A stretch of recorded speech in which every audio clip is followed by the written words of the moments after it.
Okay, so now we're going to get into combos after all that housekeeping. And we're going to go into my all-purpose BnB. This is not a combo that I invented. I'm going to say straight up. Through all my videos, a vast majority of the combos I did not come up with. They were not inspired by my own creativity. You know, these are a lot of combos that you'll see pro players using in tournaments. But it's a combo that I highly recommend and I think is really, really good. So this bread and butter can be done anywhere on screen, and it can be started from almost anything that you want, like a jump in, lows, standing, stuff like that. So for the sake of an example, we're gonna start with just standing 1, 2, 3, Level 1. and you're gonna basically go into chain all the way into his shield skills, launch them, and as soon as you launch them, you're gonna hit them with a meaty B, medium, and go into mighty swing. Like that. So that whole part up until that point will look like this. Like that. And the sooner you hit them with the B, the better. In most circumstances though, so long as you caught them standing like this, it's not too bad if you hit them a little late. That's about an okay distance, I think. Okay, so after that part, you're gonna, after the mighty swing, you're gonna go into jump H. So it'll look like this.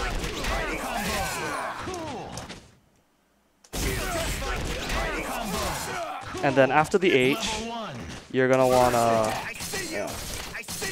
cancel that into the diagonal air arrows. That whole sequence will look a little something like this. Just like that.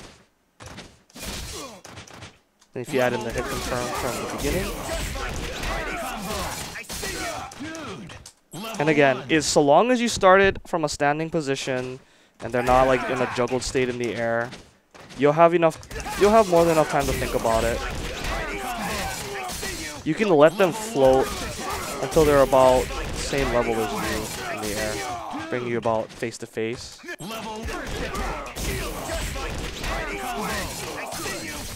If you start from the lows or sweep like that or air to air them with this bread and butter, the timing's a lot tighter, but it's still doable, as I discussed earlier in the housekeeping section.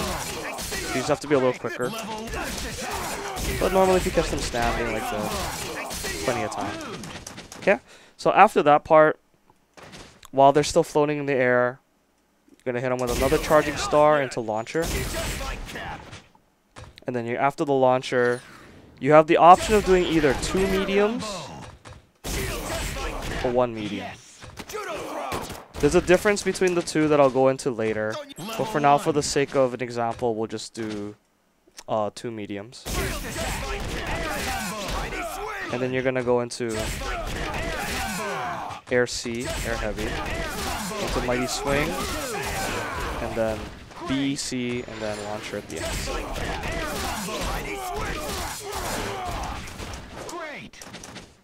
Okay, so those are the 2 parts of the bread and butter. If you put it all together, it'll look a little something like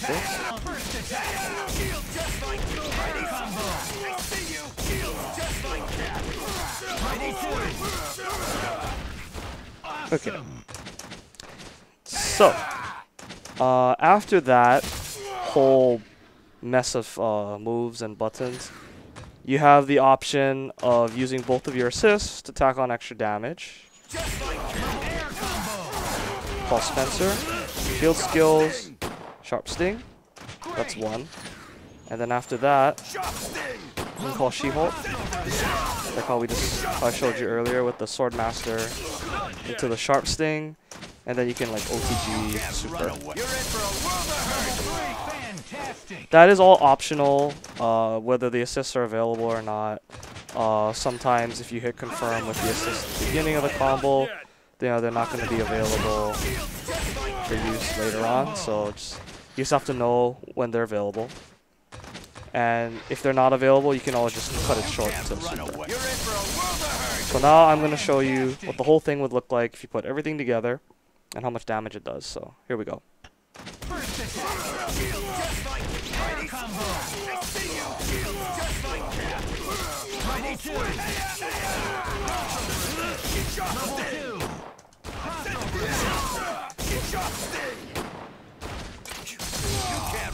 You're in for a world of hurt. Marvelous. Okay, so now that we've gotten the general concept of the bread and butter out of the way, I want to talk about some of the quirks that this bread and butter has, because you can do this anywhere on screen, and because of the long extended juggle state that they're in, things can go wrong. You know, shit can happen. It's Marvel. One of the things that often used to bug me is that I used to, be doing the BnB, whatever, no problem.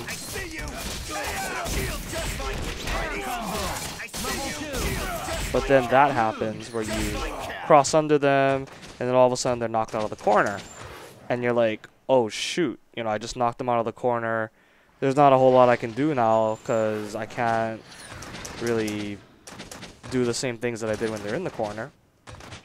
But I found a couple ways to work around it with this specific team and with all the assists available.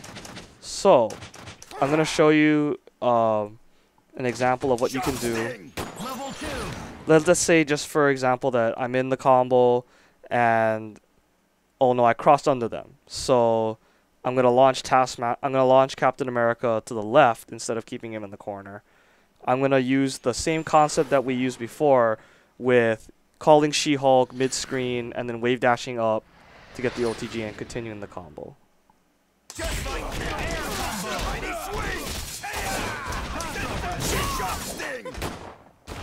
See? So like that, as long as you have She-Hulk available, you can always continue your combo like that, and it's no problem. I will address something now though that I have the opportunity. I mentioned earlier that at the end of the bread and butter, you have the option of doing either one medium first or two mediums. And the reason this matters is, again, hit stun scaling. For smaller characters or characters with wonky hitboxes, i.e., Tron Bonne, Shumagorath, Sentinel, and stuff like that, you might want to save your hit stun for the end of the combo, especially if you take them out of the corner where they're not being pushed up against the wall and it's not as easy to hit them.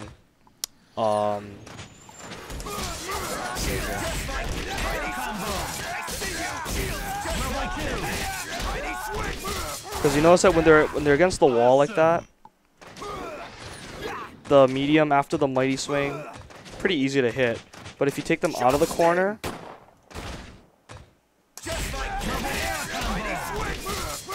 not quite as easy. So I would actually recommend, against smaller characters or characters with bad not bad, but just weird hitboxes, I would suggest that if you do take them out of the corner, try to react to it and just do one medium on the way up, because it'll prevent them from falling out at the very, very end.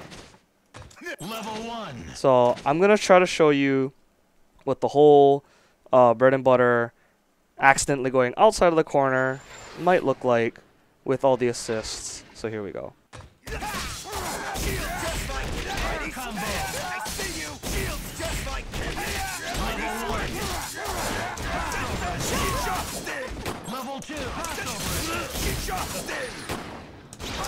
can't run away. You're in for a world of hurt. I'll kill you, son.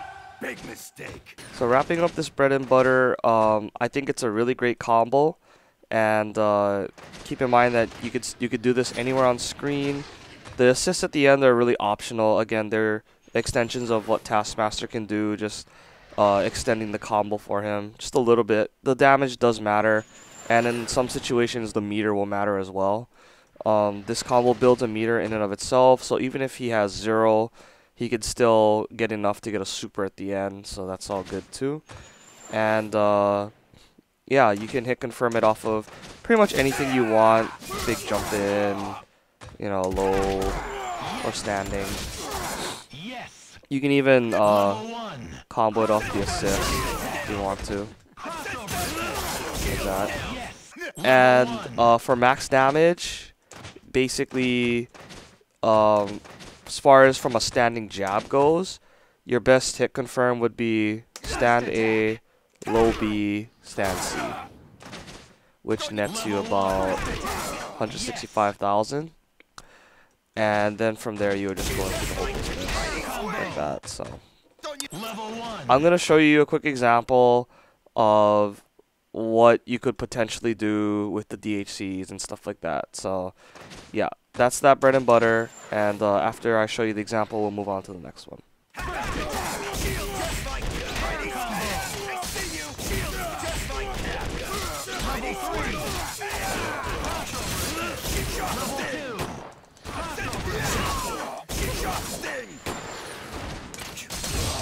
Run away. You're in for a world of hurt. I got this one. Hiya. Go. Straight.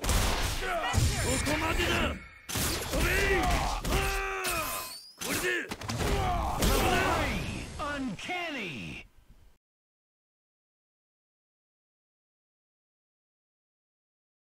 Okay, so the next thing I want to talk about is combos off of TaskMaster's throws.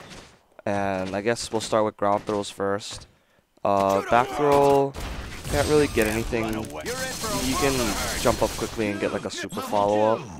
And forward throw, you can get like a Tiger Knee super. It doesn't really net you a whole lot. It's really good damage though, because like it'll always be, you know, more or less unscaled super.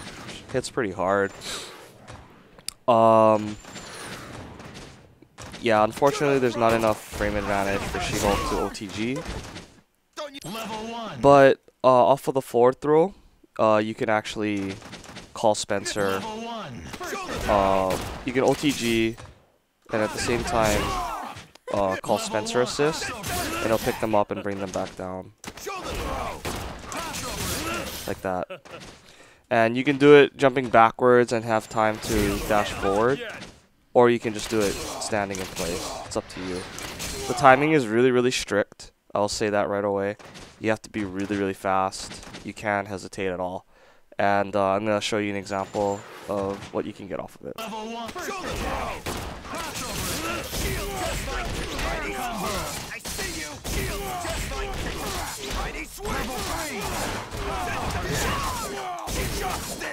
Level 2. You can't run away. You're in for a world of hurt. Mighty. So yeah, that's that's a potential follow-up combo off of ground forward throw. And you don't have to worry, this works in and out of the corner. Level 1. For the sharp sting, you know how Spencer can somehow, you know, sometimes he bugs out like that in the corner, but you don't have to worry. If you forward throw them in the corner, he's always going to appear right next to you. So the combo will never get dropped, so long as you time it correctly. Obviously, the smaller the character, the smaller the hitbox you have to work with, so the timing is going to be a little bit harder. If you want to practice this and have an easier time, if you're not confident with it, you can start by practicing on characters like Tron Bond, Sentinel, who have really large hitboxes and are easy to OTG with this. But yeah, as you can see, even if you jump backwards and do it, or just jump straight up and do it, it'll still work. So yeah, that's his combo off of ground forward throw. And now I'm going to work on the air throws. Okay, so now I'm going to talk about follow-ups that TaskMaster can get off of air throws. And you can actually get a full combo off of the forward air throw because you can OTG the arrows and then you can actually follow up with the magic series like that. But that's something that TaskMaster can do by himself, and it doesn't really matter what his assists are. So I'm gonna stay away from that for now, and I'm gonna just focus on what he can get off of his back air throw. You'll notice that the frame advantage from his back throw as opposed to his forward throw in the air is significantly different, because no matter how hard I've tried, I can't get She-Hulk to combo. it's always just too slow. But off the back air throw, if you time it right, you can get an OTG. So that's huge for Taskmaster.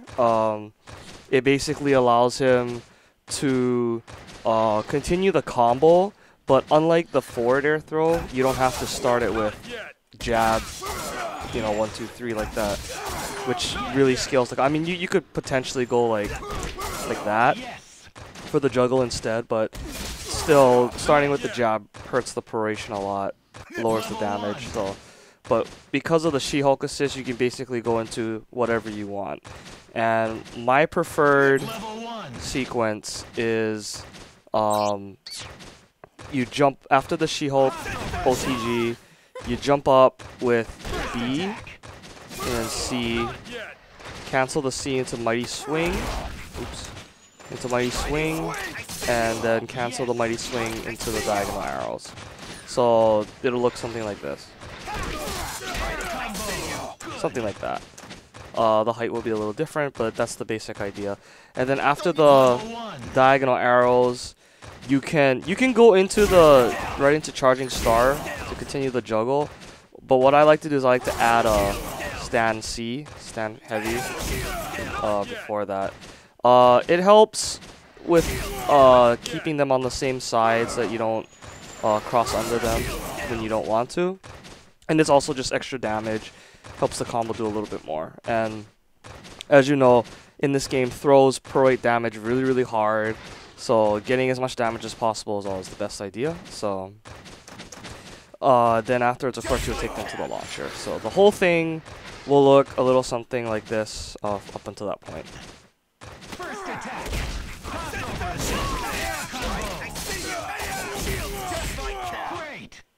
So yeah, that's the first half, and then after the launcher, you can just go into the regular ending for the BnB, the whip swing sequence. Another big advantage of that all-purpose BnB, like I said, you can take bits and pieces of it and stack it into different combos and stuff like that. And like the original BnB, you have the option of doing 2 mediums or 1 medium. Obviously, the advantage is if you do 2 mediums, it's more damage. But if you do 1 medium, you allow yourself to have a little bit more leniency on the ending, as far as like timing the ender, so that they don't fall out. So the choice is up to you. It also depends a lot on like where you hit them. If you launch them really high, you might want to do 2 mediums regardless, just to level yourself out with the character more, so it's easier to combo. Because if you launch them really high, sometimes without the 2 mediums, it may or may not work. And it depends on how big the character is, stuff like that. So that choice is up to you.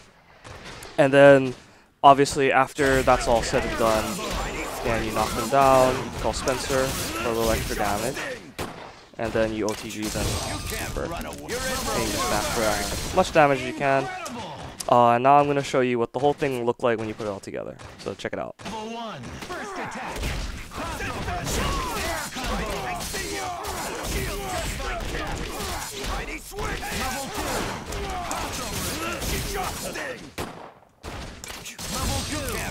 You're in for a world of hurt.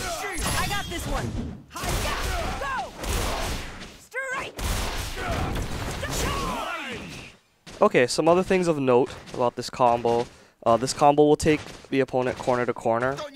Even if you grab them in one corner, they'll end up in the other one. So that's good if you like maintaining corner pressure, positioning, and stuff like that. Let's see. Sometimes if you catch them a little too high with this and you call She-Hulk, she may miss. Right now it's working alright, I guess, but sometimes she has a tendency to overshoot. See if I can replicate it.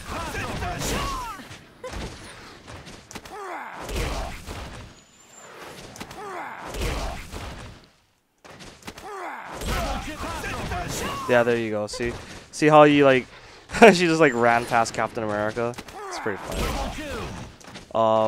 It's not easy to. It's not something that's gonna happen a lot. Honestly, like they have to be pretty high in the air for it to happen. but it is possible. So just don't rule that possibility out. Just have it in the back of your mind. Most of the times though, from most heights, it should be fine. And the timing for She-Hulk is a little strict, I'm not gonna lie. You have to basically call her as soon as you have the ability to move. But so long as you practice it, you should be able to have the muscle memory ingrained in your fingers. So it's not that difficult once you get used to it. And other than that, it's just a really useful way of gaining meter off a throw instead of just going into a raw super. And I think that it takes advantage of, you know, Taskmaster's ability to push the opponent across the screen, as well as utilizing both assists. So that's my take on the Taskmaster hiccup from off of back air throw, specifically back air throw. And yeah, we're gonna move on to the next part.